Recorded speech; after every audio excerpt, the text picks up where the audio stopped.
Bonjour et bienvenue dans Milkshaker, le podcast qui agite les idées reçues sur l'allaitement. Je suis Charlotte Bergerot-Palisco, la maman d'un petit garçon de 4 ans, et dans la vie je suis ostéopathe spécialisée en périnatalité. J'ai destiné ma pratique aux femmes et aux enfants, en particulier dans cette période charnière autour de la grossesse, de la naissance et du postpartum, avec une spécificité, permettre aux bébés de mieux téter pour mettre en place un allaitement serein en libérant les bébés des tensions qui les empêchent de téter correctement. Ce podcast, je l'ai imaginé pour vous offrir des témoignages variés, des expériences de familles qui ont allaité plus ou moins longtemps et avec plus ou moins de facilité. Ici, vous découvrirez l'allaitement sous toutes ses coutures. Vous pourrez aussi vous informer auprès de professionnels, tous spécialisés dans le domaine, qui vous apporteront lors d'épisodes experts les informations les plus justes et vous permettront de vous orienter en cas de difficulté. Mon objectif, il est très simple, offrir ces informations à toute mère, famille et tout professionnel qui souhaite se renseigner sur le sujet. Que chacun puisse faire ses choix de façon éclairée et casser les idées reçues qui circulent pour vous rendre l'allaitement plus accessible, plus facile, normal, banal même, et ce qu'importe vos envies et votre projet. Ce qui aide ces informations à se diffuser pour que le plus grand nombre puisse en bénéficier et qui permet à Milkshaker de continuer de s'agiter, c'est vous, par vos partages autour de vous, sur les réseaux, vos écoutes, mais aussi vos notes ou étoiles sur les plateformes d'écoute. Alors je vous serais très reconnaissante de prendre 1 minute pour soutenir ce projet. Et maintenant, place à l'épisode.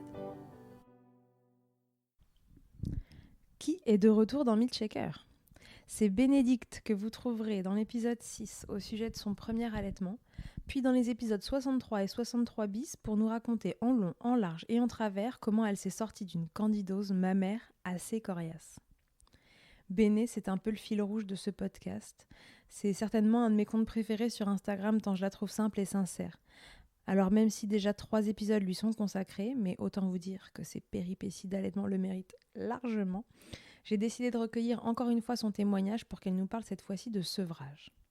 Car le sevrage de Béné et de Jules, son deuxième enfant, on peut dire que c'est un sevrage qui se passe très bien. En tout cas, il se passe comme elle l'avait imaginé, doux et progressif. Son secret ? Une parfaite alliance entre le respect des besoins de son bébé et le respect de ses propres besoins à elle pour trouver le timing idéal. Dans cet épisode, elle va vous dire comment elle a opéré pour mener à bien ce sevrage. Comme elle le dit, ça a presque commencé le jour où elle a démarré son allaitement et elle nous racontera comment son mari a joué un rôle majeur dans la réussite de ce projet. Je vous avertis que dans cet épisode, Béné évoquera des histoires de sevrage plus difficiles à mener, dont elle s'est surtout inspirée et sur lesquelles elle s'est en toute bienveillance appuyée pour définir son projet à elle. Si votre sevrage ressemble ou a ressemblé à l'un de ces sevrages difficiles, écoutez-la jusqu'au bout et ne vous sentez en aucun cas jugé dans vos choix et dans votre façon de mener cette expérience. Rappelons-nous que chaque mère et chaque dyade mère-bébé fait au mieux, à un instant T, dans le contexte dans lequel elle évolue, et que ce qui a fonctionné pour Béné n'est pas une vérité universelle, mais bien un témoignage d'un sevrage qui s'est déroulé sans encombre. Une fois que cela est dit, ça fait du bien d'entendre que ça peut être fluide, alors je vous souhaite une belle écoute et place à notre Denise nationale. Salut Béné, est-ce qu'il faut encore te souhaiter la bienvenue dans ce podcast ? Je ne crois pas, bonjour quand même. Je suis chez moi ici en fait. En fait, t'es un peu chez toi à l'instant où on se parle et en plus dans le podcast. Ça fait beaucoup. Bon, Béné, c'est un peu le fil rouge de Milkshaker. Ça a commencé avec l'épisode numéro 6. Ça a continué avec le 63, je crois. Un truc comme ça. Je sais plus. Ouais, il me semble. Le Ça, 63, c'est ressort, ça. Le 63 bis. Le 63 terre. Et tous ceux qui étaient attenants au 63, puisque Béné avait eu la bonne idée de faire une candidose mammaire un peu costaud. Donc si vous voulez écouter son épisode, enfin ses épisodes, ça commence avec l'allaitement de son premier enfant dans l'épisode 6. Et ensuite l'allaitement du deuxième, le début du moins, dans l'épisode 63.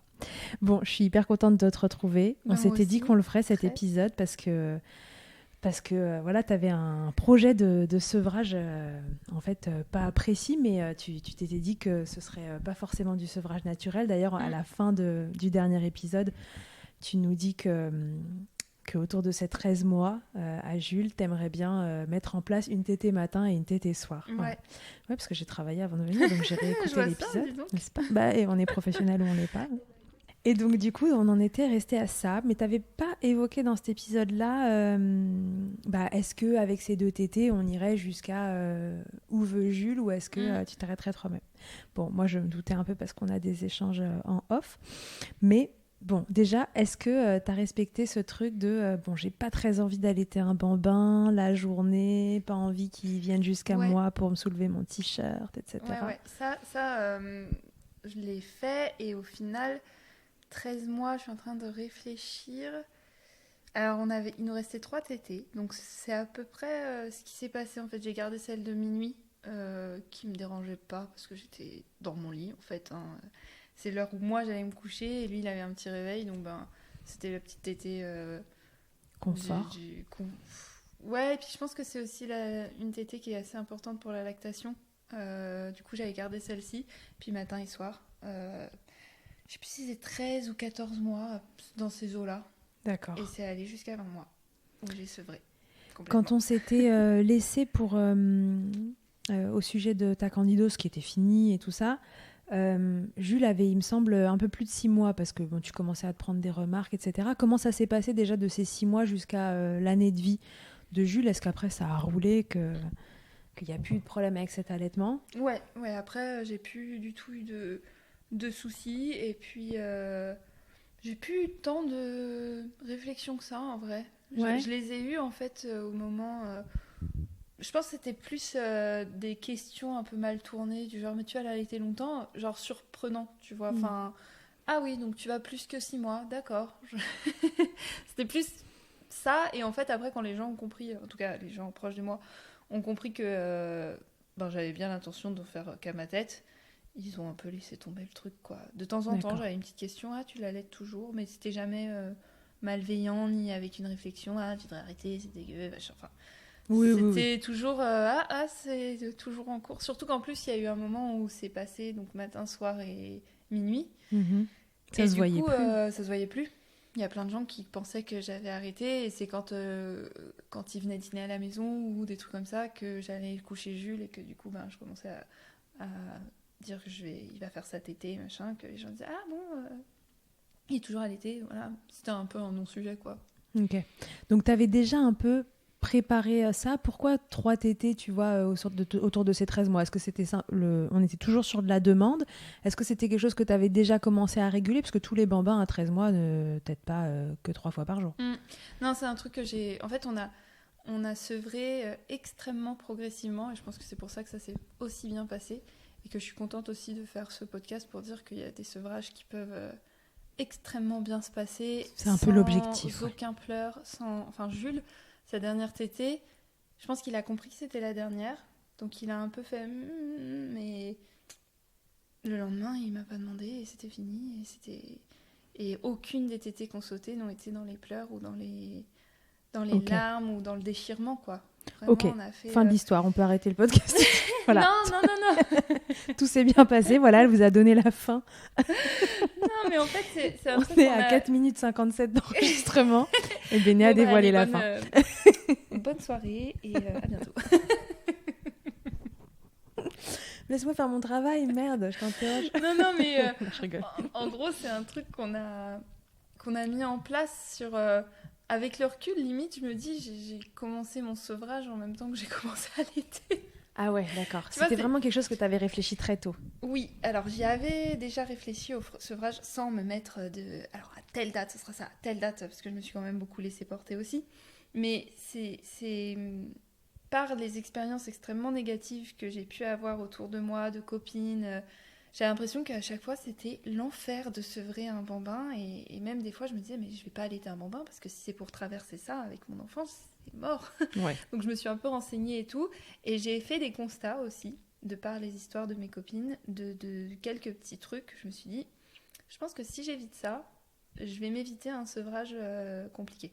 D'accord. Alors, qu'est-ce que Et, tu avais constaté? Qu'est-ce que tu alors- t'es dit bon, ça, je me dis que c'est un truc qu'il faut pas que je reproduise parce Ouais. que ça peut me poser Alors des déjà, difficultés. c'était la dépendance au sein pour dormir. D'accord. C'était donc dès sa naissance au final. Alors, pour s'endormir le soir, donc là vraiment la tétée du coucher, ça, on l'a gardé jusqu'au bout. Par contre, je voulais pas qu'il soit tout le temps dépendant de moi pour s'endormir, mais c'était pas que au final pour sevrer, hein, que c'est même mieux dans sa dans ton globalité quotidien. quand il se fait, quand il est amené à être gardé ou sans moi le soir quand je sortais et tout. Donc dès la maternité, j'ai laissé la place à Romain en fait.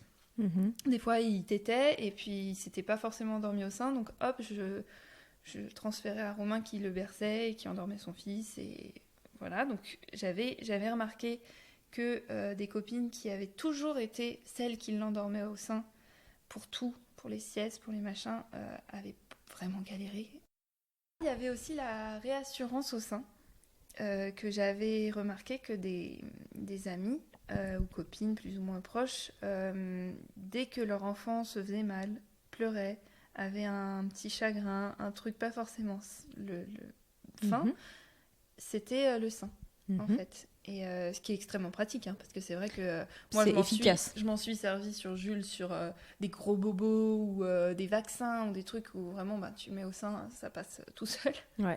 Mais je me disais, en plus, ayant eu l'expérience d'ASIO où j'ai pas allaité très longtemps, on l'a toujours rassuré en câlinant, autrement, machin. Donc, je me suis dit, avec Jules, je sortirais pas la carte Joker à chaque fois, quoi.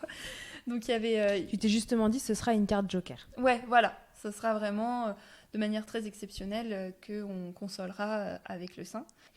Et donc le troisième, c'était que c'était des femmes qui avaient jamais donné d'autres contenants à leurs enfants ou qui avaient galéré à en introduire d'autres et donc galéré à introduire le fait d'être gardé même, que ça avait été un stress pour le bébé, pour la maman, que du coup, tu vois, quand tu veux sevrer, il y a un moment où tu passes à du lait industriel, du lait artificiel que tu lui donnes au biberon, souvent, parce que surtout s'il est gardé, tout ça. Alors bien sûr, il y a d'autres contenants, mais c'était une étape que je voulais pas forcément galérer avec, en fait. Donc tous ces trucs-là, c'est des constats que j'ai faits où je me suis dit, ok, le biberon, par exemple, il faudra qu'on l'introduise assez tôt pour qu'il l'accepte et que ce soit un non-sujet. Et ça a été un non-sujet, hein, franchement. On a juste attendu que ma candidose soit terminée pour donner un biberon de mon lait. Et puis, il a quand même eu que mon lait jusqu'à 11 mois. Donc, je tirais mon lait, etc. Mais tu vois, en fait, le fait de s'y prendre tôt, ça faisait que ça devenait vraiment des non-sujets au moment où, dans l'allaitement, j'en avais vraiment besoin. Enfin, dans le cadre du sevrage et de l'allaitement, c'est comme donner le relais à son papa pour qu'il l'endorme. Au final, c'est pas que pour sevrer. Oui, et puis il faut savoir derrière tout ça, parce que ce qu'on reproche beaucoup, tu vois, aux autres contenants, etc., c'est d'éventuellement, si l'allaitement est pas bien en place, tu vois, les histoires de confusion, là, de préférence synthétine, etc. Mais toi, dans ton cas, Jules, il avait été vu, il y avait eu des consultations, on savait que ce bébé t'était bien, et on pouvait aussi introduire tout ça assez sereinement. J'avais cette notion de me dire, à chaque fois, j'avais les notions de qu'est-ce que je risque à faire ça aussi. Tu vois, même quand j'ai arrêté de tirer mon lait, j'avais la notion de la baisse de lactation.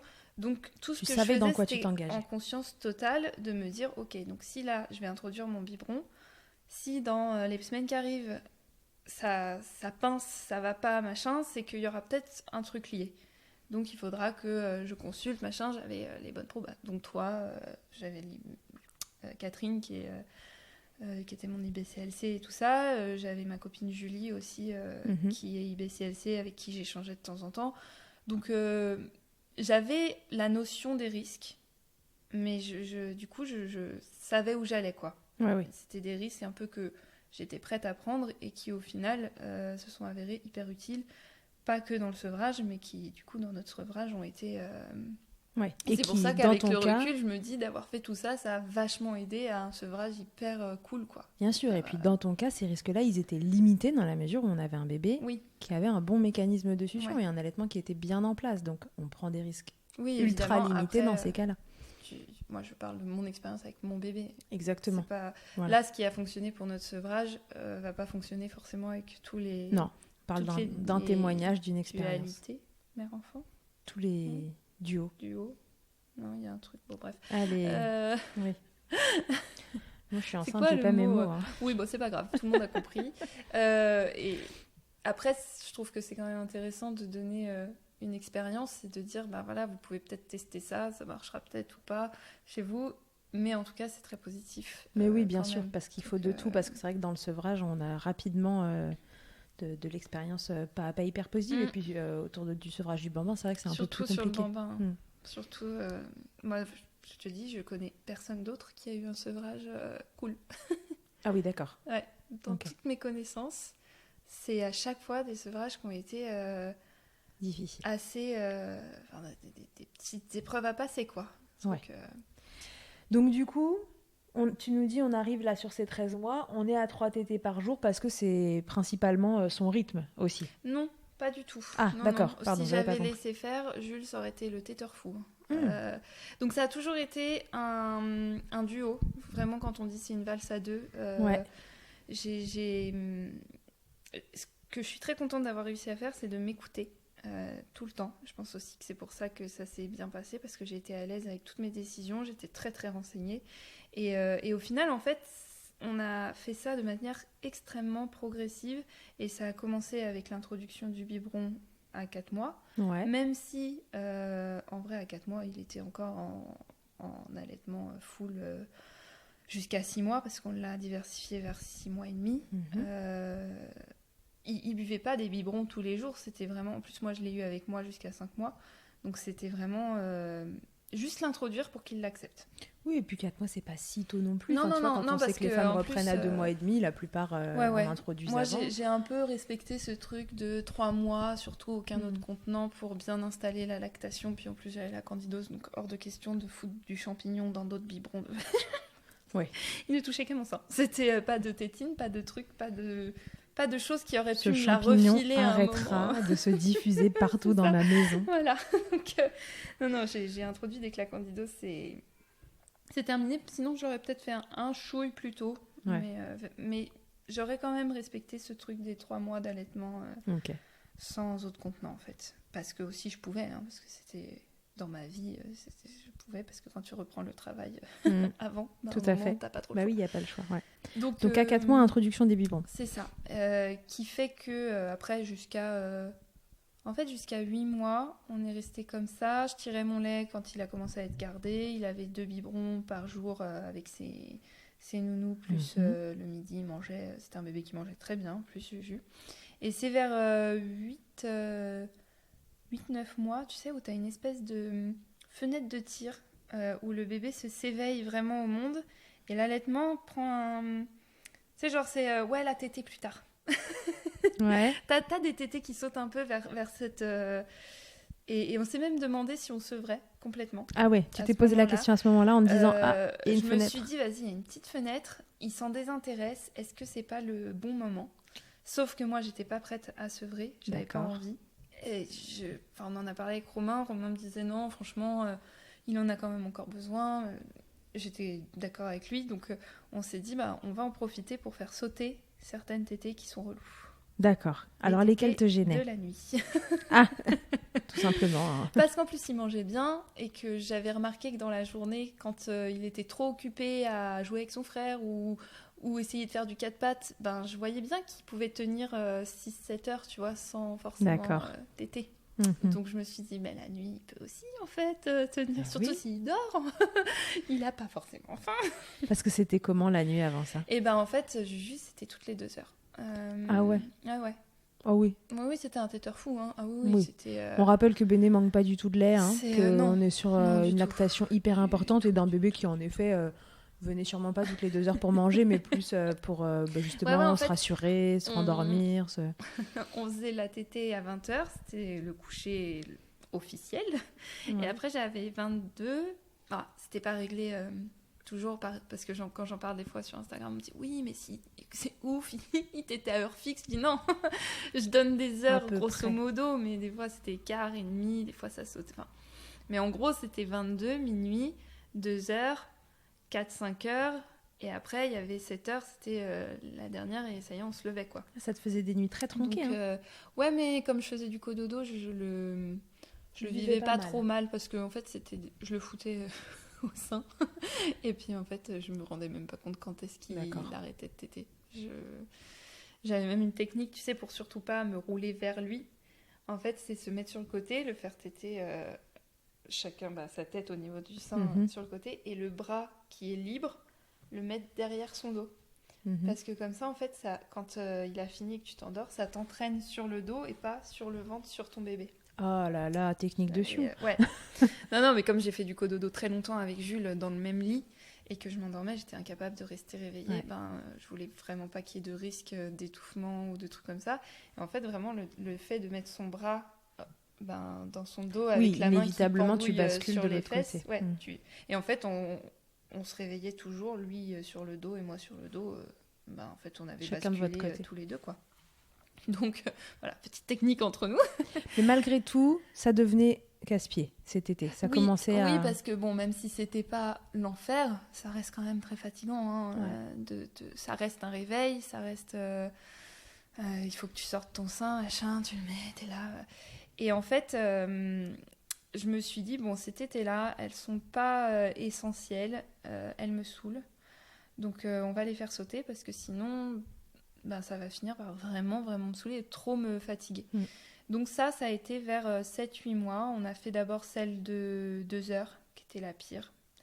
Et Romain a été l'élément clé et essentiel du sevrage, quand même. Parce que, nocturne, Pas que nocturne, sevrage tout court. Parce que... Mais j'y reviendrai tout à l'heure, mais je trouve qu'on n'en parle pas assez de la dépendance de la maman aussi. C'est un truc que je pensais pas, mais on est deux gros camés, en fait. C'est... Bah ouais, shoot de cytocine que tu prends. C'est ça, t'es sous ocytocine tout le temps et on a tendance à trop minimiser le pouvoir des hormones sur nous, mais c'est compliqué en fait finalement de s'en passer aussi et c'est physique. C'était Béné qu'il fallait enfermer dans une pièce je te jure, pour pas qu'elle donne son boobs. Je comprends les mamans dont les papas veulent pas se aider, qui n'y arrivent pas parce qu'elles finissent par sortir leur sein parce que physiquement, t'as envie, tu vois. Il y avait... Donc, les tétés de la nuit, en vrai, c'était pas si physique. C'est pour ça que j'y reviendrai. Parce que ça a plus été dans les dernières tétés que ça m'a vraiment fait que j'ai ressenti ça. Et que je me suis dit, mais en fait, waouh, moi aussi, je suis dépendante de... C'est pas que le bébé, en fait. C'est aussi la maman.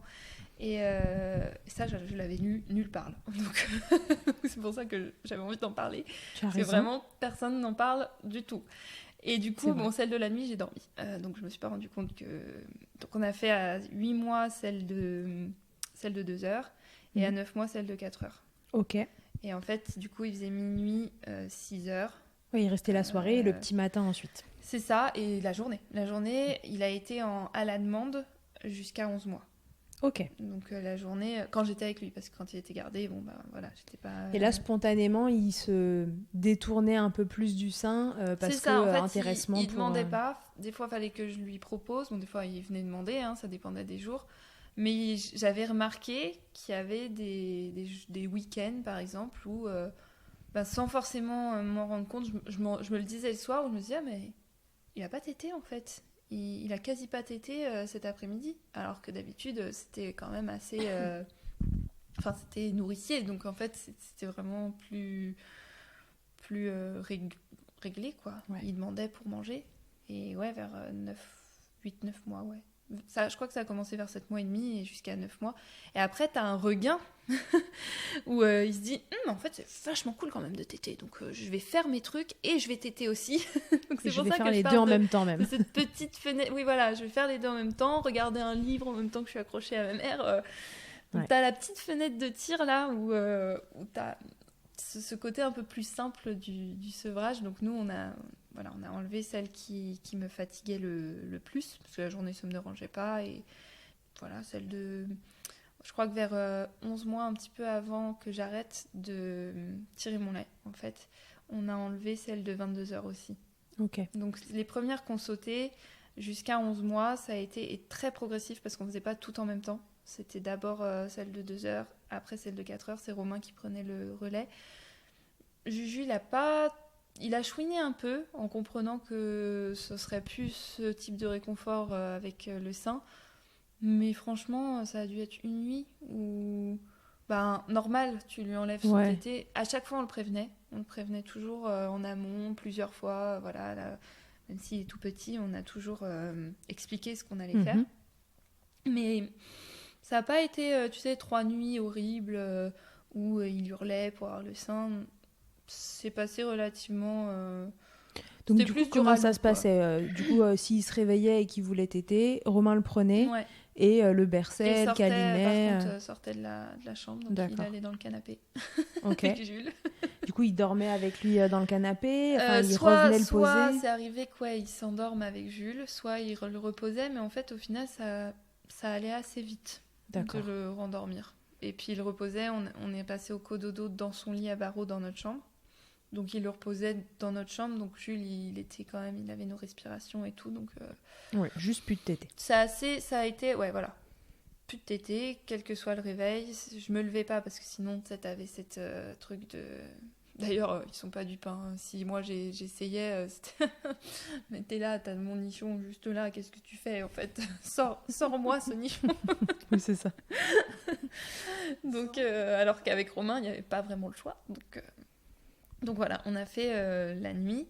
Et ensuite, vers 11 mois. Au bout de combien de temps ça a été possible que tu gères un réveil nocturne? Est-ce qu'il y a un moment où c'est devenu possible? Ou de A à Z, Romain a dû gérer? C'est devenu possible de 2 mois après, je dirais. Ok. Parce qu'il y a même eu un moment en été. Donc ça, on était en mai quand on a sevré la nuit. Parce que Juju, il est de fin juin. Donc on était en avril-mai. Et genre en juillet, j'ai fait une semaine sans Romain. Où je le rendormais la nuit sans qu'il tète en fait. Ok. Donc c'était moi qui gérais et ça y est, il s'était Il avait habitué au compris. fait que ouais, il y avait plus de. Donc ouais, je dirais 1 mois et demi, 2 mois pour Ok. être à l'aise quoi. Ouais, et juillet, là, on tombe sur les 13 mois où il va arriver à ses 3 tétés. C'était à 14, donc c'était D'accord. plus en août parce que justement Romain était en vacances et que j'ai attendu que Romain soit complètement en vacances pour gérer la Finir. journée et non mais aussi tu vois parce que j'ai arrêté toutes les tétées de la journée, bon il en restait plus tant que ça, mais je voulais qu'on soit complètement dispo pour lui et tu vois j'ai attendu, c'est pour ça que je dis que c'est une valse à deux. Jamais je me suis fait passer forcément prioritaire. Il y avait des fois où je me disais ok moi j'ai cette envie, il va falloir que ça arrive, mais on va le faire au bon moment. Quand tu vois l'été où tu travailles pas, t'as tes 2 parents qui sont là, machin. Ça lui faisait ce truc de... ils sont tous là pour moi si j'ai des angoisses, quoi. Mais il y a d'abord eu l'arrêt de tirer mon lait, Ouais. qui fait qu'il a eu l'introduction du lait artificiel. Ok. Ça, c'était à 11 mois. Ok. Je m'en souviens bien parce que là, vraiment, j'en pouvais plus de tirer mon lait. Oui. Sauf que j'en pouvais plus déjà depuis bien 1 mois et demi, 2 mois. Sauf que je me disais, toujours ultra renseignée, c'est dangereux pour ma lactation, ça peut induire un sevrage. Est-ce que je suis prête à sevrer? Pas encore. Et vers 9 mois, non. Vers 11 mois, je me suis dit, bon, le temps que ça se mette en place, machin, ça fera 1 an d'allaitement. Bah, si jamais ça s'arrête, c'est ok. D'accord. Tu vois, et j'étais à l'aise avec l'idée que ça s'arrête. Et du coup, je me suis dit, allez, on tente. Et puis si ça continue, c'est très bien, c'est du bonus. Si ça s'arrête, ben ça s'arrête. Et j'aurais fait 1 an d'allaitement. Et t'étais ok avec ça? Trop cool. J'avais pas vraiment de date de fin. Je savais juste que je voulais pas allaiter plus qu'1 an et demi. Enfin, je voulais pas aller jusqu'à 2 ans. Mais j'avais pas non plus, je m'étais pas dit, 1 an, c'est fini. D'accord. Voilà, c'était... Et du coup, j'ai arrêté de tirer mon lait. Donc, ça s'est très bien passé. Il a fini par avoir du lait artificiel qu'on donnait à Alessio. On lui a donné un biberon par jour pour compenser la perte. Et par contre, je continuais à lui donner à la demande la journée quand on était ensemble. D'accord. Donc, le week-end, il avait cet été quand il voulait. Bon, il t'était pas non plus toutes les 2 heures, hein. Mais il pouvait venir et demander, je lui donnais. Et par contre, là, on était déjà à 20h, minuit, matin. Ok. Donc, c'était 7h. Donc, c'était, voilà, vers 11 mois. La nuit était réglée et là, c'était la journée dont tu t'occupais. Et la journée, je pense qu'on était à 2-3 tétés, quoi. Selon... Ok. Sauf que je trouvais aussi qu'il commençait à revenir en mode ouh, ça c'est cool, vas-y, on va en faire 4, 5, 6. Donc je me suis dit, on va peut-être arrêter aussi. Parce que c'est quand même assez fatigant. Hein. Ouais. Et puis au bout d'un moment, t'as plus envie de de forcément être tout le temps à sortir ton sein, machin, t'es avec des gens, un barbecue, allez, et que... Voilà, moi ça me pesait un peu. Et donc j'ai attendu qu'on soit tous les 4 en vacances l'été, qu'on soit bien, qu'on soit là pour Jules si... Parce que tu vois, il y avait des trucs, si on avait passé une journée un peu intense émotionnellement et tout, j'avais tendance à plus lui proposer la tétée de retrouvailles aussi, quand il avait été gardé toute la journée, je lui donnais. Donc j'avais pas envie de lui couper ça d'un coup dans un quotidien hyper rapide où on n'avait pas le temps aussi de prendre soin de lui. Donc j'ai attendu qu'on était en Grèce. C'était hyper détente. On était complètement disposés pour nos enfants. Donc on a arrêté les tétés. Donc il avait 14 mois. Ok, donc à 11 mois, tu as introduit le lait artificiel parce que c'est le tirage qui te prend la tête et tu attends ces fameux 14 mois pour avoir l'environnement le plus propice possible pour virer les tétés de la journée qui t'embêtent. Et n'avoir plus que le matin. Assez progressivement aussi. J'ai pas tout viré du jour au lendemain, mais sur toutes les vacances, en fait, je les ai retirés au fur et à mesure. Puis c'est un super contexte aussi parce qu'en plus, c'est changement du quotidien, du rythme, de l'environnement. Et il y a plein de trucs nouveaux. Et en plus, t'avais un petit truc butoir aussi pour lui expliquer en amont. On lui disait, bon, attention, Juju, tu vois, on va partir en vacances, on va être en Grèce. En Grèce, on arrête les tétés la journée. D'accord. Tu vois, t'avais ce truc de ça y est, on est en Grèce, donc tu vois, on t'avait prévenu, on arrête les tétés la journée. Donc t'avais ce truc de lui expliquer, et au final, ça a été aussi assez un non-sujet. Il y avait des fois où il me signait tété quand il se faisait mal ou des trucs comme ça.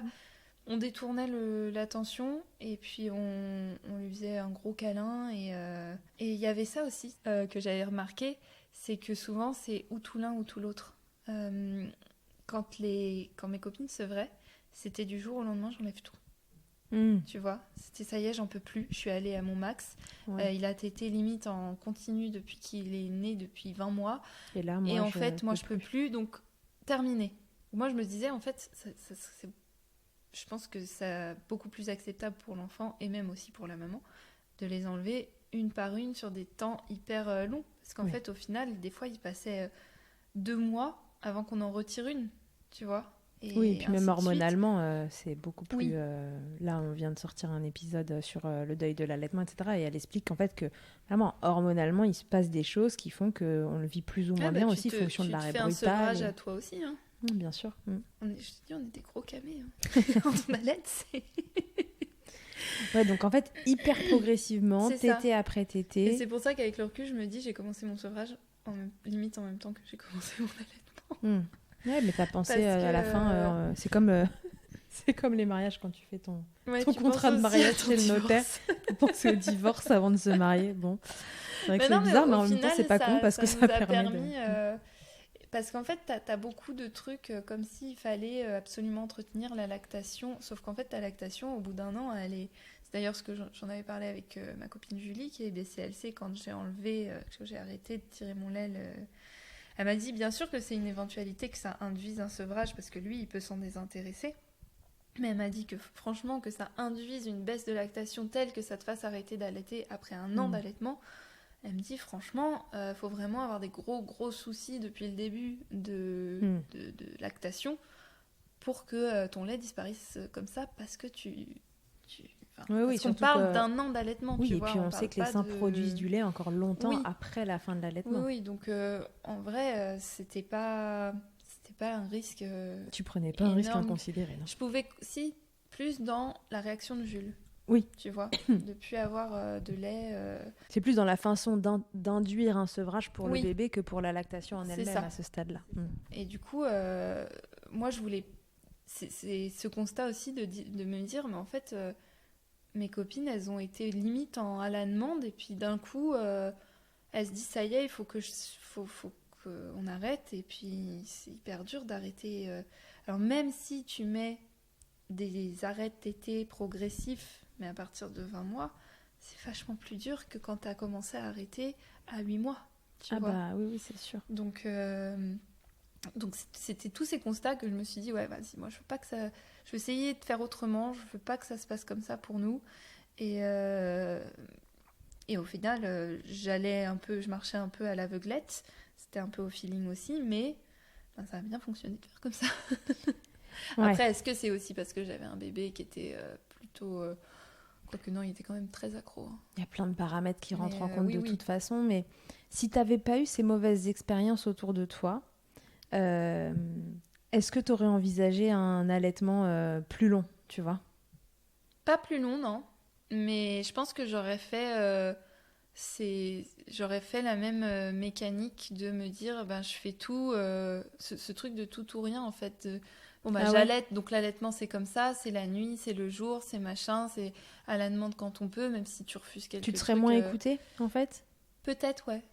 Parce que dans les infos que tu trouves, d'autant plus sur Instagram, t'as beaucoup ce truc de c'est full time, c'est soit machin, tout, soit rien. C'est pas assez nuancé, c'est ouais, ça. tout à fait. Et ça manque beaucoup de nuances. Et quand t'as pas vécu ces expériences par tes copines et que t'as pas été témoin de tout ça, tu dis ok, c'est la manière de faire en fait. Oui, et puis il faut le dire, il y a de l'information pas juste qui circule. Oui, parfois c'est de l'information basée sur de l'expérience justement. Et pas sur des faits en fait, mais si on connaît bien la physiologie et tout ça, on sait que y a des cas où c'est un risque en effet comme tu dis, mais qu'il n'est pas à considérer, que s'il se passe quelque chose, qu'est-ce que j'en fais, enfin, et on peut s'adapter. Et du coup, ouais, c'est pour ça que je me suis dit, mais en fait, je pense que faire comme ça et induire le sevrage qu'à partir de 18 mois, tu vois, quand tu commences à en avoir un petit peu marre, c'est trop tard. Tu t'es dit c'est une folie, Moi, ça va pas bien se passer. Je pense que c'est commencé trop tard. Parce que t'es plus dans la même relation de l'allaitement, ton bébé n'a plus la même relation à l'allaitement que quand il est... Donc, je me suis quand même beaucoup écoutée, mais je pense que j'aurais quand même commencé assez tôt, malgré tout, même si ça m'avait pas dérangé d'allaiter la nuit ou machin. Mais ça ne dérange pas de se réveiller tous les 2 heures? Je ne sais pas. Mais T'avais connaissance que cet allaitement à la demande, en fait, pouvait se transformer en allaitement à l'amiable et qu'en fait, c'est assez tôt que ça s'introduit parce que c'est un peu finalement spontanément ce que tu as fait. Mais c'est vrai que quand il passe de bébé à bambin, là, des 9 mois, 10 mois, 11 mois, 1 an, en fait, c'est la période où les enfants commencent à être frustrés et que c'est ok de leur dire non parce qu'en termes de besoins nutritionnels on est sur autre chose et qu'on peut instaurer la relation à l'allaitement qu'on souhaite en fait. Et puis d'être dans l'écoute des deux parties, tu vois, parce que autant au début, même si sauf si tu ne fais pas le choix d'allaiter, et c'est complètement ok aussi, hein, moi j'ai eu les 2 expériences, mais au début t'as pas vraiment le choix de te réveiller la nuit. Parce que c'est nourricier et tu sais que ton bébé il dépend de ça pour grandir. Donc, exactement. En fait, tu te poses même pas la question, sauf qu'à partir du moment où il est... Comme tu te réveilles la nuit pour des bibes aussi. Oui, voilà, exactement. À partir du moment par contre où il est diversifié et que tu te rends compte que dans la journée ça se passe très bien, il n'a pas forcément faim et que oui, tes tétés de la nuit elles entretiennent ta lactation mais elles t'épuisent aussi, tu vois. C'est le moment où tu peux dire vas-y, j'en enlève une, ça se passe bien. Ok, j'en enlève encore une, ça se passe bien, il n'y a pas d'incidence sur mon allaitement. Ok, vas-y, je vais encore enlever celle de 22 heures. Tu vois, c'était... J'attends de voir ce qui se passe et je continue. Ouais. C'était... on a pris notre temps et vraiment, je regrette pas parce que ça a été très très doux, finalement. Donc à la fin des vacances de Grèce, là, à 14 mois, il en est où de son rythme ? Il en est à matin, soir, minuit. Ok, il nous très reste bien. vraiment matin, soir, minuit. C'est en octobre, je crois. Et à un moment, j'ai viré celle de minuit parce que j'en avais marre. Et que c'était plus tant une... ça le réveillait plus qu'autre chose, tu vois. C'était plus un moment câlinou et je te recouche et c'est bon, tu dors. C'était plus... et puis hop, je t'attrape le nez et puis machin. Oh, la nuit est finie. Bah non en fait. Non, elle vient de commencer là. Donc ça a été celle qui a été la plus compliquée, je crois, à arrêter. On n'a jamais eu d'hurlement ou de déchirement, mais tant pour lui que pour moi. Et je crois que tu as un pic de progestérone, je crois, ou je sais plus quoi, la nuit, entre minuit et 2 heures, qui aide beaucoup qui favorise ta lactation. qui se fait la nuit. De prolactine. De prolactine, voilà. Parce que la progestérone, c'est pas la copine de la prolactine, c'est plutôt l'inverse. Je suis pas enceinte, mais... Donc là, t'as ce pic, et je pense que, voilà, t'as un petit jeu d'hormones qui... En fait, ça a été même difficile pour moi de l'entendre chouiner. Alors que c'était pas des chouinements, c'était pas des hurlements, c'était pas... il appelait pas après moi, il était avec Romain, je savais qu'il était complètement en sécurité émotionnelle et tout, avec son papa. Mais rien que le fait de l'entendre râler un peu les 2 premières nuits, j'avais envie d'y aller, tu vois. Ouais, c'était cet tété-là, c'est cet horaire-là où tu te disais, bon, là je suis tox. Ouais, et j'étais dans le canapé, je me souviens, et j'arrivais pas à passer, et j'attendais. J'ai l'impression qu'il y a eu une fois, ça a duré, il a rallouillé 10 minutes, une autre fois 5, et après ça a été fini. Mais j'ai eu l'impression que ça durait des heures, ces 10 minutes, j'étais là. Il n'y arrive pas, il va pas y arriver. Là, tu t'es dit, je suis sous emprise des hormones. Limite, ouais, je me disais, Romain va pas y arriver, alors que vraiment, c'était pas... C'était un non-sujet, quoi.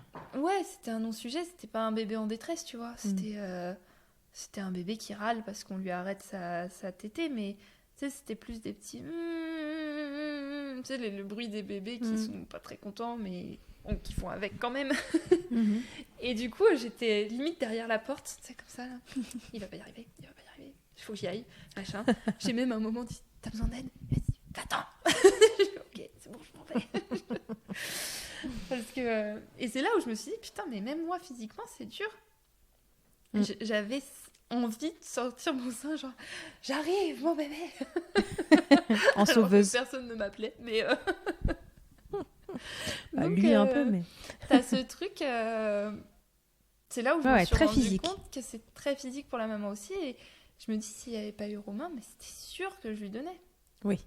Et c'est pour ça que les mamans, elles galèrent, je pense, parce que parfois, je parle là sur Instagram avec des mamans qui me disent j'y arrive pas, j'essaie, mais je finis toujours par craquer.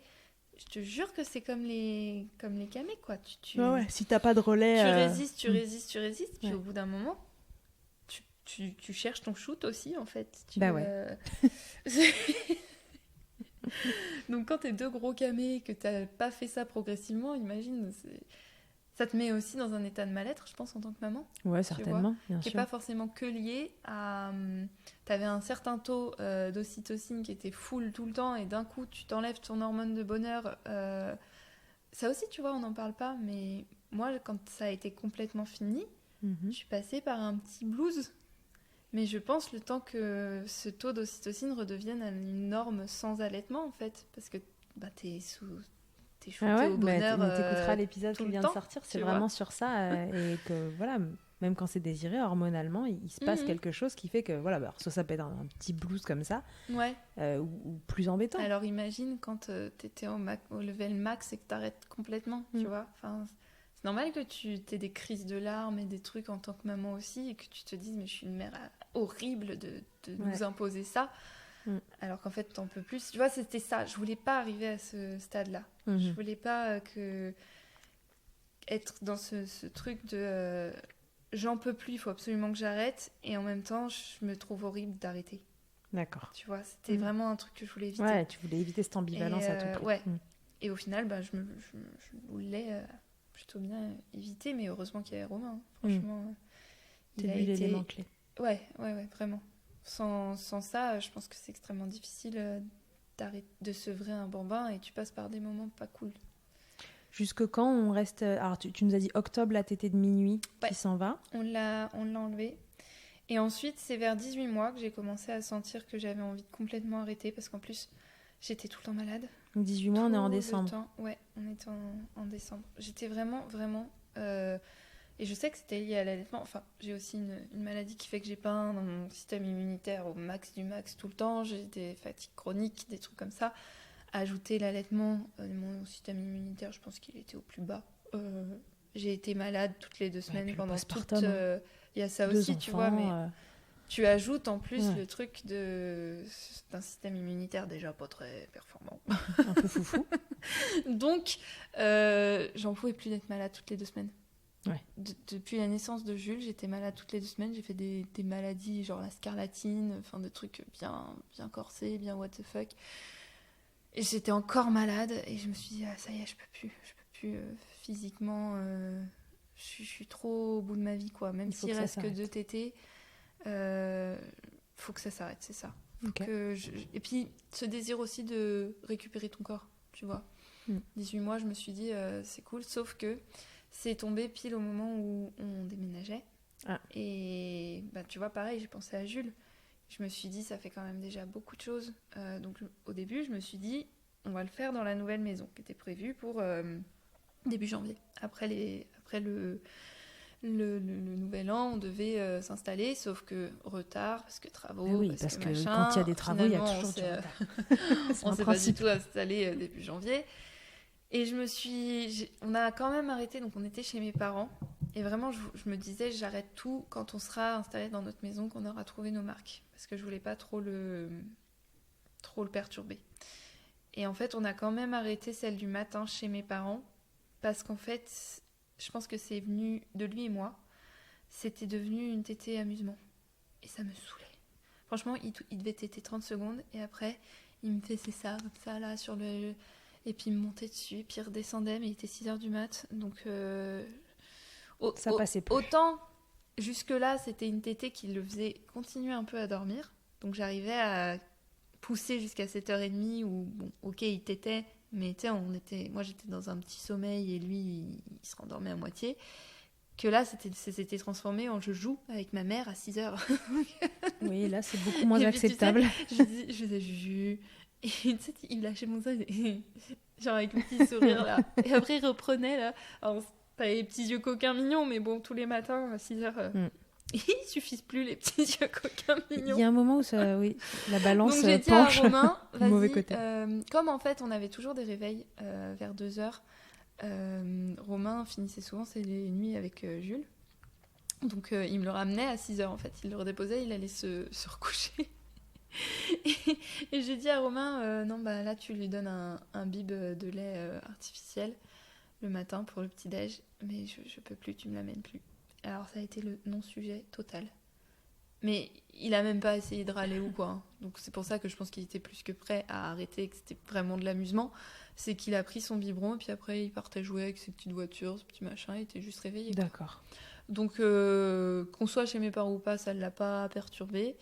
Et du coup, ça a duré jusqu'à 20 mois parce que la tétée du soir est encore très importante. Il la réclamait, ça faisait partie de notre rituel pour le coucher et tout. Donc je me suis dit, bon, celle-là, je la garde jusqu'à ce qu'on soit chez nous et qu'on ait quelques petites habitudes chez nous. Et en fait, une fois qu'on a emménagé, j'ai attendu un petit mois qu'on soit... En vrai, j'aurais pu peut-être un peu moins, mais je me suis dit, bon, il va avoir 20 mois, vas-y, je vais jusqu'à ces 20 mois. Elle te dérangeait cette tétée-là, encore ? Elle commençait à être dérangeante parce que je pense que le fait d'avoir arrêté celle de minuit, qui m'a fait, je pense, un petit coup à ma lactation quand même. Celle du matin, il restait plus qu'une tétée, il n'y avait plus grand-chose, elle commençait à me faire mal. Ah ouais. Tu vois, c'était plus agréable. C'était un peu avide. Et du coup, lui aussi, il lâchait, tu sais, mais quand il lâche avec en ayant un peu tiré dessus. Là, avec les dents, à chaque fois, c'était ça. Tu sais, il fallait qu'il se retire. Donc, tous les soirs, ça me faisait un peu mal. Et du coup, j'ai un peu serré les dents, histoire qu'il soit dans des bonnes conditions. Et je me suis dit, vas-y, pour le truc, je vais jusqu'à 20 mois, jusqu'au jour de ces 20 mois, histoire de dire, vas-y, j'ai été jusqu'à 20 mois pile. Ah ouais, le jour de son mois anniversaire, ça fait ça. Ouais, je me suis dit, ça fait un petit anniversaire de la fin de l'allaitement. Bon anniversaire, chérie. Genre, ça fait un petit cap, genre 20 mois, hop, c'était... Et puis je l'avais prévenu aussi comme ça, je lui ai dit, Juju, tu vas avoir 20 mois, ça y est, t'es un grand bébé, il n'y aura plus la tétée pour faire dodo. Et du coup, je l'ai prévenu en amont. Je lui ai fait sa dernière tétée. Et le lendemain, il n'a pas signé, il n'a pas réclamé, il n'a pas dit tétée, mais il a pas mal pleuré avec Romain. Pas encore des pleurs déchirants, mais des pleurs un peu tristes, tu vois, qui étaient difficiles aussi à entendre pour moi. Et les 2 premiers soirs, je me suis dit, si j'y vais, il va être trop tenté, machin... Et en fait, c'était pas lié, je pense, à la tétée, c'était plus lié au fait, c'est ma maman qui me couche depuis que je suis bébé, depuis que je suis née. Je veux pas me coucher avec toi, en fait. Moi, je veux ma maman, tu vois. Ça faisait un peu...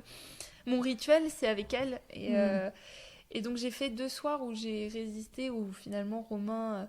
Parce que aussi j'avais cette expérience de mes copines qui m'avaient dit oui, si t'y vas, Ouais, c'est la cata. c'est la cata, même s'il a 20 mois, alors qu'en fait nous on n'était pas du tout dans ce type de sevrage, donc c'était pas comparable. Oui, et puis t'avais quand même eu, tu vois, l'idée que jusque-là chaque tétée avait Oui. été permise, avait été enlevée et ça avait été permis par Romain, donc du coup vous étiez resté sur et ce je voulais schéma-là. pas, tu vois, je voulais pas le tenter non plus.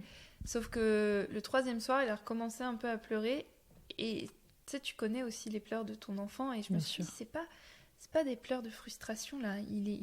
Je sens qu'il est un peu tristoun. Et donc, j'y suis allée, je l'ai pris. Et en me disant, mais en fait, je pense qu'il veut juste que ce soit moi qui le couche. Et en fait, il a mis sa main juste en haut à la naissance de mon sein, tu vois. Il n'a pas demandé à téter et il s'est endormi en 2 secondes. Ouais. Donc, c'était vraiment... J'ai juste Il voulait besoin être de avec ma toi. maman. J'ai pas besoin de téter, j'ai besoin de ma mère, quoi. Il avait très bien compris, en tout cas. Oui, il avait qu'on bien sevrait. compris que c'était fini. Et il m'a redemandé une fois, parce que j'étais sans soutif devant lui en vacances. Il s'est dit, tiens, je connais. Et il était debout sur le lit, et donc à peu près à ma hauteur. Et il m'a signé tété, tu vois, en les regardant, genre... Oh, ils sont là, mes potes. Et du coup, j'ai dit... donc je me suis dit, je fais quoi? Je le laisse faire, Et je lui ai dit, tu veux téter? Et il a fait genre... il a mis vite fait dans sa bouche, fait un bisou et il s'est parti. Genre c'était un peu leur... Ils sont toujours là. Bon, j'y touche plus, j'ai plus forcément envie non plus, mais c'est bon, ils sont là. C'était le vrai au Ouais, revoir des tétés. Et depuis, par contre, il n'y a plus jamais eu de demande. Ok. Voilà. Ça s'est fini comme ça. Facile. Facile. Quand on en parle comme ça, t'as l'impression que le truc était prémédité, hyper réglé, que... Limite, oh, c'est saoulant de penser à tout ça. On n'avait pas pensé à tout avant de... Il y avait juste des trucs qu'on voulait éviter. Donc des trucs qu'on a fait pour les éviter. Ouais. Mais au final, on ne s'était pas donné des dates d'arrêt. Ça a été une façon de conduire cet allaitement en pensant au fait que... Qu'il n'irait pas jusqu'à un sevrage naturel de toute façon. Ouais, donc, et puis, mais parce que c'était pas ton souhait, en fait. Donc t'as mené un allaitement en fonction de l'envie que t'avais. Ouais. Exactement. Et puis tu aurais pu avoir envie d'un sevrage naturel et malgré tout mettre en place tôt un allaitement plus à l'amiable qu'à la demande. Enfin, mais je pense tout que quand possible. tu fais ça et que tu le mets en place tôt, finalement les dernières tétées qui restent, quel que soit l'âge de ton bambin, même si tu restes avec matin et soir pendant 2 ans, bah, quand elles partent, elles partent. Enfin, quand tu décides de les arrêter, elles s'arrêtent assez facilement parce que ton bébé grandit et qu'il est capable aussi au bout d'un moment de comprendre un peu mieux que tu dises non, quoi. Donc voilà, c'était vraiment ce truc d'éviter certaines choses dont j'avais été témoin, certains mal-être aussi, qui ont fait qui ont conduit en fait nos décisions. Ouais, se dire je veux pas de ça et je vais essayer en tout cas de pas avoir ça. Comment faire pour l'éviter, quoi. Ok, bah écoute, tu t'en es pas trop mal sorti. Plutôt bien. En tout cas, je sais pas si c'est le plan qu'il faut faire, mais c'était le plan qu'il fallait faire pour vous, pour vous quatre là. Pour notre famille, ouais. Voilà, ça a bien marché. L'idéal. Rapport au physiquement, tu vois, parce que pour toi qui avais une lactation très abondante, on parlait même d'hyperlactation dans les démarrages d'allaitement et de fallait pas trop stimuler, etc. T'avais trouvé ton rythme aussi, tu vois, à la fin de l'épisode la dernière fois, tu disais en fait je surstimule pas, si je tire que d'un côté, il t'aide d'un côté, je mets le recueil-lait de l'autre, etc. Et voilà, j'essaye de tamponner comme ça. Quand t'as retiré les tétés, comment ça s'est passé pour toi physiquement? Est-ce que tes seins ont un peu crié au secours ou est-ce que non, ça aussi, ça s'est bien apaisé? Au début de la nuit, oui. Du coup, je tirais un tout petit peu, juste le surplus. Bah déjà, bon, il t'était le matin sur un sein, donc ça me vidait bien un sein. Après, bon, comme c'était quand même assez tard dans mon allaitement, mon hyperlactation, c'était un peu réglé quand même. Calmé, mais après, je tirais un tout petit peu sur l'autre, ça s'est régulé. Et comme en fait, pareil, tu vois, on en a enlevé la première à 8 mois, puis à 9, j'avais 1 mois entre les deux pour pas m'engorger, en fait, pour que mon corps comprenne que, en fait, cette tétée-là, elle a sauté, ok. Oui, et c'est long, un mois. Celle-ci, ouais, c'est ça, ça s'était régulé. Donc après, t'en fais encore sauter une, celle-ci, elle saute, bon, bah voilà, pareil, encore un mois, donc... Au final, j'ai pas eu d'engorgement, j'ai pas eu ce genre de problème parce que c'était pas ou tout l'un ou tout l'autre. C'était vraiment une par une. Donc Et les premiers jours, voilà, s'il y avait un peu de tension dans les seins, tu tirais juste le surplus. Plutôt manuellement que... Mais en vrai, en 2-3 jours, c'était réglé. Ouais, donc classique quoi. Enfin, ce qui doit se passer relativement classiquement après, quand on enlève une tétée. je tirais quand même des quantités, je pense, plus importantes que la moyenne, mais j'étais pas en gêne. Pas de souffrance. Non, pas de souffrance au niveau de ma poitrine, quoi. Ouais. Et puis alors après, par contre, ça a été celles de la nuit qui ont fait ça. Après, non, j'ai même pas eu besoin. Quand j'ai enlevé celle du jour, il y a eu peut-être une journée où ça a un peu tiré. Mais en fait, ton corps, je pense qu'il comprend vite que il n'y a plus rien pour... Oui. Et après, ça a été jusqu'à à peu près, je pense, 15 mois. Par exemple, si je m'absentais une journée plus une nuit, là, fallait que je tire. Tu vois, fallait que... Parce que tu vides. Fallait que je vide. Tu vois, en Grèce, on a fait une nuit sans œufs, on les a laissés à mes parents. Et là, j'ai emmené mon tire-lait. J'ai tiré qu'une fois. Hein. J'ai vidé complètement. Et puis le lendemain, c'était bon. Et j'ai retrouvé Juju le comme soir. Comme la tétée qui faisait, quoi. Oui, c'est ça. Mais après, par exemple, à la toute fin, je pense qu'en fait, il restait tellement pu que j'ai même pas eu une espèce de sensation de truc ou quoi. Oui, comme tu disais, la lactation en avait quand même pris un coup. Parce que quand il reste plus qu'une tétée par jour, c'est vrai que... Il n'y a plus grand-chose. Hein. Donc, non, j'ai pas eu... Ça a été tellement progressif que j'ai pas eu de gêne physique, en fait. Ça a été fluide à tout niveau, cette histoire. Ouais. Cool. Voilà. Si tu devais retenir quelques petits conseils que tu donnerais aux mamans pour sevrer un bambin, tu dirais quoi ? De s'écouter, vraiment. Moi, c'est vraiment ce que je suis contente d'avoir réussi à faire. C'est de s'écouter très tôt, en fait. Oui, très tôt, dès le départ, en prenant en compte son bébé quand même, parce que on n'est pas... Tu sais, t'as l'impression quand tu parles de sevrage comme ça, un peu induit sur du long terme, que t'es une mère horrible, que c'est horrible de faire ça à ton enfant, machin. Sauf que non, on n'est pas horrible, on s'écoute. Et oui, il y a des moments, tu vois, il y a eu des moments, le déménagement, le fait qu'on soit pas en Grèce, tout ça, où j'ai pris un peu sur moi en me disant, ok, ça c'est un moment où je sens qu'il faut que j'arrête, je peux tenir un petit mois de plus, c'est pas bien grave, c'est pas bien méchant. Comme ça, Jules, il sera dans des bonnes conditions aussi, mais il faut qu'elle saute cet été. Et c'est vraiment un truc de... savoir sentir ces moments où faut que ça s'arrête. Et au fur et à mesure, ça s'arrête facilement, quoi. Tu t'es écouté, t'as écouté ton bébé, et à la réunion entre les deux, il y a eu ce sevrage. Et par contre, d'être accompagné. Voilà. Au moins du papa, quoi. Qu'il y ait quelqu'un pour aider à sevrer, parce que c'est pas... Ça reste quelque chose qui est pas évident non plus, quoi. Ouais, il faut avoir du relais. Et c'est vrai après, que quand commencer, etc., moi, je reste sur ce truc de commencer peut-être à en enlever certaines avant que ce soit vraiment un bambin. Parce que là, je trouve que la relation au sein est plus la même. Et c'est bien, je pense, de lui avoir fait connaître déjà avant que ça pouvait s'arrêter et que ça pouvait être... qu'il y avait des tétés, tu vois, qui pouvaient sauter. Ouais. Même si tu fais sauter à 8 mois, 3-4, et qu'après tu restes pendant des mois comme ça, il y a eu ce passage, tu vois. Et je pense que ça, c'est bien de le faire avant que ce soit vraiment installé dans la relation allaitement-bambin, quoi. Ok.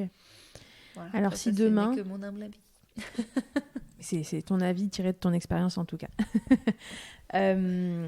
Si demain, il y avait... Alors, ce sera pas demain, j'ai bien compris, mais si demain, il y avait un troisième... ou une troisième, qu'est-ce que tu envisagerais pour un allaitement ? Est-ce que du coup, ce schéma-là qui a si bien marché, bon, tu t'épargnes la candidose et les galères de démarrage, parce que Béné nous a quand même enchaîné tous les trucs qu'on peut connaître en allaitement à peu près. Comment t'envisages, tu vois, un autre allaitement ? Tu te dis, objectif, refaire la même chose ? Est-ce qu'il y a quand même des choses que tu modifies ? Je me dis que j'allaiterais peut-être moins longtemps. Ouais. pas tant parce que ça m'a pas plu, mais plus sur ma santé et mon état de fatigue. Parce que, en fait, quand t'es dedans, t'as ce truc d'être complètement accro. Et que tu t'en rends pas forcément compte parce que ça te met dans un petit nuage un peu tout beau, tout rose, quand même, ces petits shoots d'ocytocine. Hein. Et avec le recul, là, je me dis, putain, j'ai quand même tenu vachement longtemps en étant malade à ce point. Et maintenant que j'ai retrouvé une certaine santé, que je suis moins fatiguée et tout, je me dis, est-ce qu'avec 3 enfants, je pourrais tenir comme ça? Est-ce que c'est pas vraiment une grosse connerie parce que j'ai eu des moments où je pense que j'ai un peu frôlé le burn-out ou au moins l'épuisement total. Physique, Ouais. Et tu t'en rends pas compte, tu le lis pas à l'allaitement en fait. Après, la nature est aussi faite pour faire continuer la mère jusqu'à ce que le bébé arrête d'en avoir besoin. T'as eu la sensation que vois, c'était l'allaitement qui vraiment rajoutait une couche ou est-ce que c'était le truc à ce moment-là que tu pouvais enlever, tu vois, qui te permettait de faire baisser un curseur quelque part? Non, parce que dans mon souvenir, vraiment... tu vois, t'avais pas vraiment eu de congé mat, il y avait Mélonia, ton e-shop que t'as ouvert en même temps. Donc c'est vrai qu'il y avait tout un contexte aussi autour de ce postpartum, la candidose qui avait été rude. Avec le recul, je pense vraiment que... parce qu'à la fin, vraiment, il me restait que 2 tétés. C'était pas ça qui était tant prenant, tu vois. En plus, c'était pas des tétés qui duraient 3 quarts d'heure. Hein. Ouais, c'est pour ça que je te demande. Ouais. Donc je pense vraiment que ça jouait, moi, sur ma santé physique, sur... ça te pompait sur trop. En tout cas on le sait hein, que de toute façon ton système immunitaire sert à ton bébé quand tu allaites, et je pense vraiment que ça me mettait après bon, j'ai la spondylarthrite qui joue aussi sur le système immunitaire, ça je peux pas m'en débarrasser. Non voilà. Oui, c'était un truc de plus donc, quoi du coup, mais celui-là tu pouvais l'enlever. Et j'ai senti un vrai après je suis quasiment pas retombée malade depuis que j'ai arrêté d'allaiter, tu vois. D'accord. J'ai dû avoir un rhume. Alors que vraiment, j'étais malade toutes les 2 semaines. Je finissais un truc, j'avais 3-4 jours tranquille, je réentamais. J'étais genre sous antibio au moins une fois par mois. Enfin, j'étais à ce point malade. Donc d'ailleurs, tout le monde se foutait de moi, même sur Insta, en me disant mais c'est pas possible d'être malade à ce point. Donc je pense que tout ça, je pouvais pas le savoir avant. Tu vois, je pouvais pas, j'avais pas allaité aussi longtemps. Je pense que pour ma santé et pour être une maman en forme et pas avec des passages à vide très très intenses, en mode je vais faire un burn-out, ça va pas du tout. T'aurais eu besoin d'arrêter un peu avant ça. Ouais. Et je pense que s'il y a un 3e, surtout que tu te rajoutes la charge d'un 3e quand même, tout ce qui va à côté de l'allaitement, je pense que j'allaiterais sûrement moins longtemps. Pas 6 mois non plus, mais tu vois, cette petite fenêtre vers 10 mois, je pense que... En tout cas, tu t'écouteras. Ah, ça c'est sûr. Encore plus. Je m'écouterai. Pas encore plus parce que j'ai pas du tout la sensation de pas. C'était un choix, hein, c'était un truc voulu d'allaiter assez longtemps. Après, là maintenant, j'ai eu cette expérience. Je me dis, dis-moi, c'était chouette aussi, tu vois. Et au moins, je m'enlève ce côté épuisement total. Ouais. De la daronne en PLS. Ouais, bah, de toute façon, tu verras à ce moment-là dans quelles conditions t'es et comment ça se présente. Et puis peut-être que tu ne seras pas du tout malade ça se trouve, je vais même pas allaiter. Ou ça se trouve, tu n'auras pas envie d'allaiter. Parce que si je me retape une candidose pareille, je pense que j'arrête. Je pense que... Maintenant qu'elle sait combien de temps ça a duré, elle ne recommence pas. Allez, ça recommence. Ok, ben tu vas avoir des biberons. C'est pas grave. Alessio va très très bien. Et moi, je vais continuer de manger du sucre en paix. C'est ça. Et moi, je vais vivre avec mon petit champignon. Et tout ira très bien. Tu parlais tout à l'heure du blues que tu as eu. Une fois que c'était... tu vois, même cette dernière tétée qui finalement, il n'y en avait plus qu'une par jour, il n'y avait plus beaucoup de lait, etc. Mais tu as senti que voilà, il se passait quelque chose. Après, comment ça s'est matérialisé pour toi? Tu vois, qu'est-ce que tu as ressenti Bah, c'était un peu comme une dépression saisonnière, là, où quand il fait moche tout le temps, que t'as l'impression que la vie est noire et triste. D'accord. Bah, c'était un peu ça, genre... j'étais pas déprimée, tu vois, j'étais pas en mode dépression. Je te dis, ça faisait comme un peu un mois de novembre, alors qu'on n'était pas du tout au mois de novembre. Ouais, d'accord. et je l'ai lié à ça en me disant, mais en fait... ce petit truc, ce petit bonbon rose qui venait par shoot dans la journée, je me le suis enlevé en fait et il faut que ça se... Parce qu'en 1 an et demi, tu t'y fais, hein, tu vois, tu prends l'habitude. Même si ça se matérialise pas en grand sourire parce que t'allaites et machin, t'as quand même ce petit shoot qui vient 2 fois par jour et le fait de l'enlever, ouais, ça n'a pas été long, hein, parce que vraiment, il restait qu'une tétée, donc c'était pas non plus horrible, mais je l'ai ressenti, tu vois, je l'ai lié à ça en tout cas. Ça t'a manqué ? Non. Non. Non. Pas une seule fois j'ai regretté, ou pas une seule fois ça m'a manqué, ou j'ai eu envie de le remettre au sein.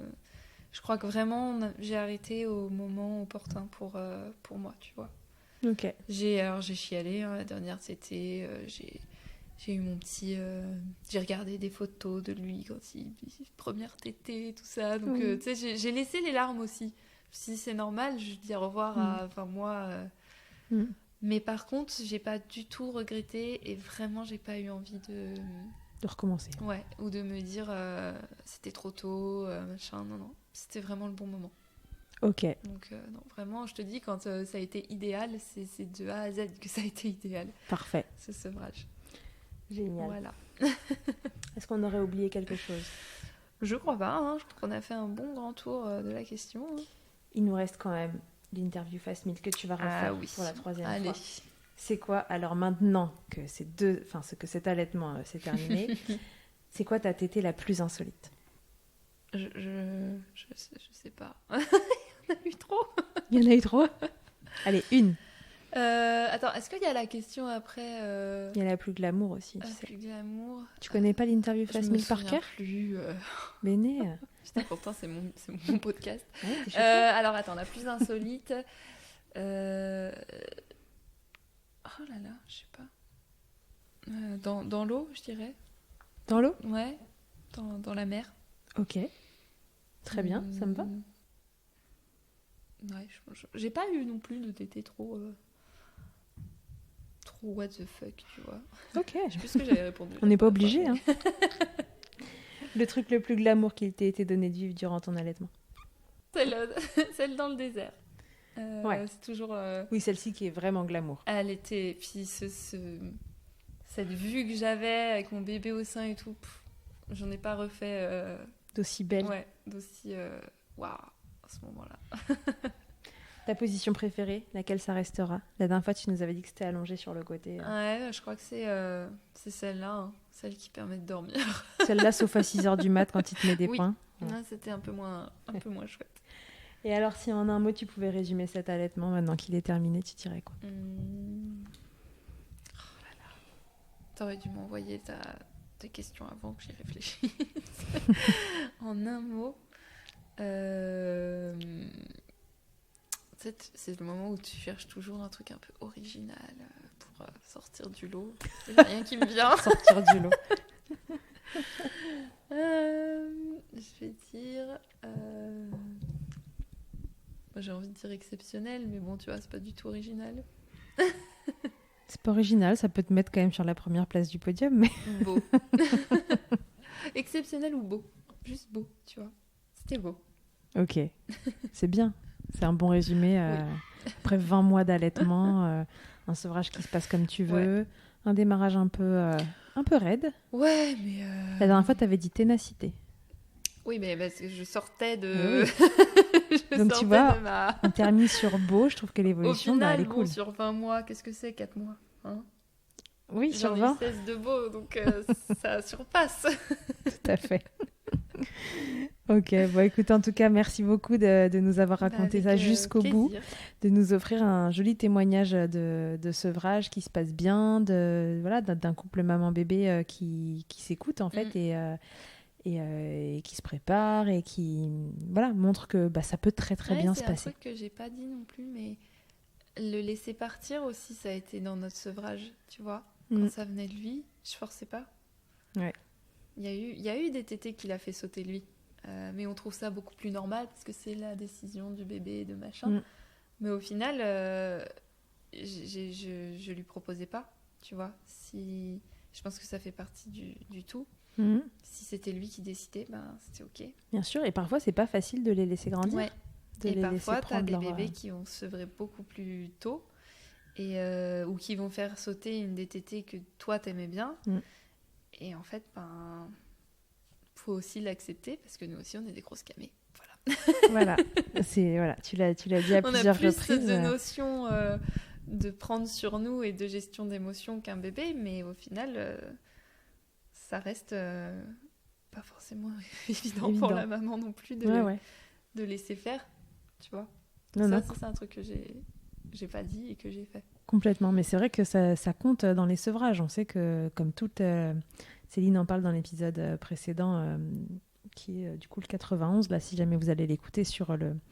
Je l'ai appelé le deuil de l'allaitement, parce que voilà, c'est par quelles émotions finalement on passe après un arrêt d'allaitement ou pendant l'arrêt de l'allaitement, pour les différentes raisons pour lesquelles on peut sevrer, qui sont multiples. Et même sur un sevrage naturel, où c'est le bébé qui décide à 100% qu'on n'induit rien, voilà, on a aussi... notre part de responsabilité de en fait, est-ce qu'on est prêt à ce moment-là à ce que notre enfant passe une étape de vie, en fait. C'est une étape où ils grandissent et c'est les laisser un peu partir.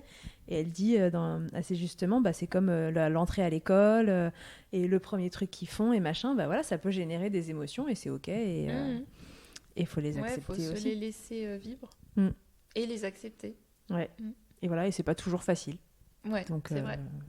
Et si attends, je voulais juste rajouter un truc parce que j'ai beaucoup parlé de mes copines dont j'ai vu les galères. Sevrages galères. Je veux juste ajouter que jamais, au grand jamais, j'ai jugé, tu vois, leur choix. Par contre, non, mais parce que souvent c'est extrapolé ce que tu dis et c'est en les voyant que je me suis dit, ok, les pauvres, même elles le vivaient pas bien, tu vois. Bien sûr, c'est dur. Ça te fait mal au cœur. Je me suis dit, vas-y, je vais essayer qu'on l'évite, mais pas dans le sens, putain, elle aurait jamais dû faire ses choix. Pas du tout, c'était toi, juste... tu te sentais pas capable. Non, mais tu vois, c'était pas tant pas capable de vivre ça, mais c'était plus, ok, t'as pas eu une très bonne expérience parce que tout simplement, tu savais pas, t'avais pas vécu d'autres, tu vois, ou à ce moment-là, tu pouvais pas faire autrement, ou alors ton envie de sevrer t'est tombée dessus, parce que des fois c'est ça, t'as un projet d'allaitement qui est d'aller super loin, et puis en fait, en 2 mois, il y a un événement de vie qui fait que faut sevrer. Tu vois, donc ça n'a jamais été un jugement de ma part à me dire « Ah, elles auraient pas dû faire comme ça, machin », mais plus partir du constat que ça a été difficile pour elles et me dire « Ok, moi j'ai ces expériences d'amis proches, est-ce que je peux essayer de m'éviter ça, tu vois ?» Oui, tu t'es plutôt dit que c'était une chance d'avoir ces expériences autour de toi pour essayer, me dire, toi, elles sont passées avant moi, je vais me servir de leur galère pour essayer que ce soit différent pour moi, parce que ça me faisait de la peine de les voir comme ça, mais jamais, au grand jamais, je me suis dit qu'elles n'auraient pas dû faire comme elles ont fait. Non, il faut retenir une chose, c'est qu'on fait ce qu'on peut à l'instant T, avec ce qu'on a, et c'est déjà pas mal. Ouais, c'est vraiment déjà pas mal. Non, mais tu vois, pas toujours optimum. Dire oui, pour moi, ça s'est bien passé, machin. Alors que, en fait, moi, j'y allais un peu à l'aveugle, donc là, je raconte ça avec du recul en me disant c'est trop bien, ça s'est bien passé, mais ça se trouve, quand j'ai commencé, je savais pas où j'allais. Tu vois, oui, donc, tu savais pas que ce serait aussi facile finalement. Pas tu t'attendais à un truc hyper galère. Non, tu te dis bon, facile. Donc, et aussi, c'est l'histoire d'une maman et d'un bébé. Voilà, exactement. Et c'est l'histoire, en effet, de ton bébé, de toi, à un moment donné. Ça aurait peut-être été différent dans un autre contexte de vie avec vous deux aussi. Et puis avec d'autres choix, d'autres événements de vie aussi. Exactement. T'as des trucs qui te tombent dessus, tu peux pas faire autrement, quoi. Bien sûr. Donc avec toute l'humilité du monde, en tout cas pour toi, ça s'est bien passé, tant mieux. Non, mais je voulais, parce que souvent quand tu parles, beaucoup de gens extrapolent et prennent un peu pour eux ce que tu es en train de dire, en mode ça c'est une critique contre moi, alors que pas du tout en fait. Non, ouais. Donc, si vous avez sevré différemment, que ça s'est pas bien passé, ne prenez pas ça pour vous. Limite, il aurait fallu mettre ça, ce qu'on est en train de se dire au début de l'épisode. On peut, j'essaierai de faire quelque chose au montage. Si j'y arrive pas, on laissera à la fin. Les gens écoutent jusqu'au bout en général. Mais voilà, si vous n'avez pas la même expérience, c'est ok. En tout cas, quoi qu'il arrive, et là je reviens à l'épisode 91 que vous pouvez écouter avec la consultante en lactation là, sur le deuil de l'allaitement. Si la situation vous donne des difficultés, ne restez pas seul là-dedans. Consultez, il y a des solutions, qu'elles soient d'ordre physique, d'ordre émotionnel. Les difficultés peuvent avoir un accompagnement. Et c'est primordial. Voilà, et ne restez pas en galère là-dedans si l'expérience que vous êtes en train de vivre ne ressemble pas du tout à ce que vous aviez imaginé et que surtout ça vous cause du souci, parce qu'on peut arriver très bien à surfer sur une vague un peu costaud, tout comme se faire embarquer dedans et très mal se réceptionner. Être coincé dans le rouleau. Voilà. Donc, ne restez pas coincé dans les rouleaux. D'ici là... Voilà. Non, mais on va s'arrêter sur ça. Ce sera la phrase de fin. Ce sera la phase de fin de ce podcast. Merci beaucoup, Béné, pour ton témoignage. Bon, si t'en fais un troisième, tu seras le fil rouge. Hein, si je suis encore dans les parages pour parler allaitement, mais voilà, il va se passer un peu de temps. Aucun bail à céder. Voilà, d'ici là, vous ne devriez plus entendre parler de Béné pendant un petit moment. Un petit moment, mon utérus n'est pas... J'ai décidé de lui fermer sa bouche. Et les boobs se mettent au repos. Voilà. Ils sont à moi. C'est tout. Sur ce, prenez soin de vous. Et on se retrouve très vite dans Milkshaker. Salut Béné. Salut. Merci d'avoir écouté cet épisode. S'il t'a plu, je te rappelle que tu peux t'abonner, noter sur ta plateforme d'écoute préférée et faire voyager ce podcast pour que l'information circule au maximum. Si tu te rends sur milkshaker.fr, tu trouveras tous les épisodes depuis 2020. Ils sont là pour t'apporter toujours plus d'informations et de transmissions autour de l'allaitement maternel. Si tu préfères lire ou bien que tu es coincé sous un bébé qu'il ne faut pas réveiller, sache que tu y trouveras aussi le blog de Milkshaker. Chaque semaine, c'est un article qui sort pour avoir accès aux informations délivrées par des professionnels du podcast, et plus encore. Enfin, si tu me cherches en tant qu'ostéopathe pour toi ou pour ton bébé, tu peux me retrouver à Suresnes dans les Hauts-de-Seine au centre IG4U que j'ai créé en 2020, sur mon site internet charlotte-bergerot.fr, et pour la prise de rendez-vous, ça se passe sur Doctolib. On se quitte en musique avec Emma et son titre Blinded, écrit et composé en collaboration avec Nemen. À très vite pour un nouvel épisode et d'ici là, n'oubliez pas, prenez soin de vous, milkshaker autant que vous le voudrez et bousculons ensemble les idées reçues sur l'allaitement maternel.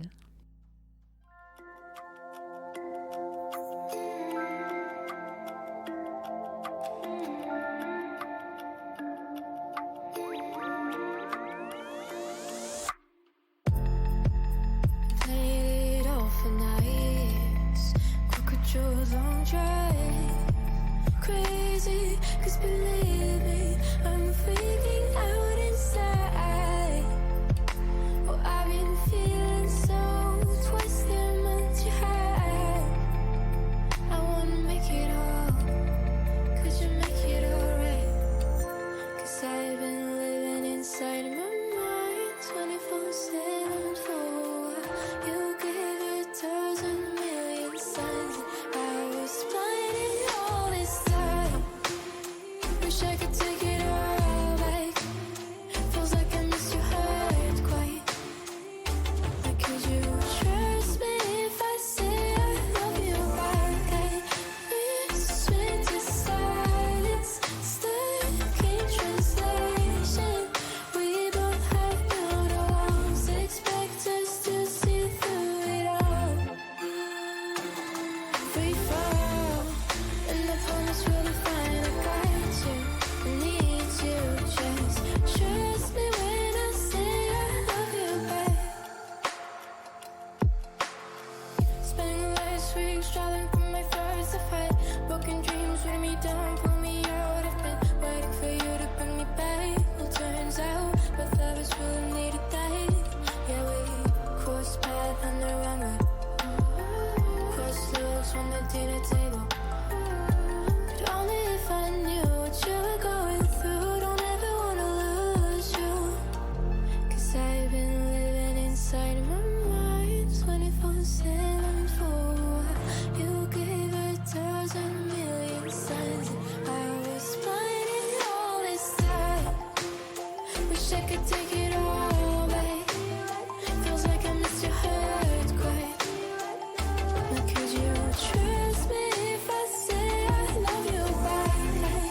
Listen to silence, stuck in translation.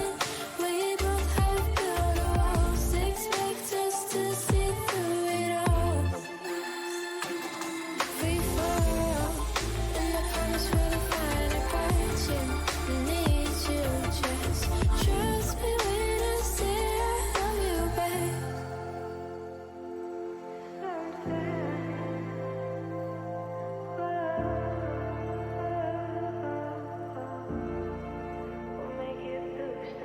Bye.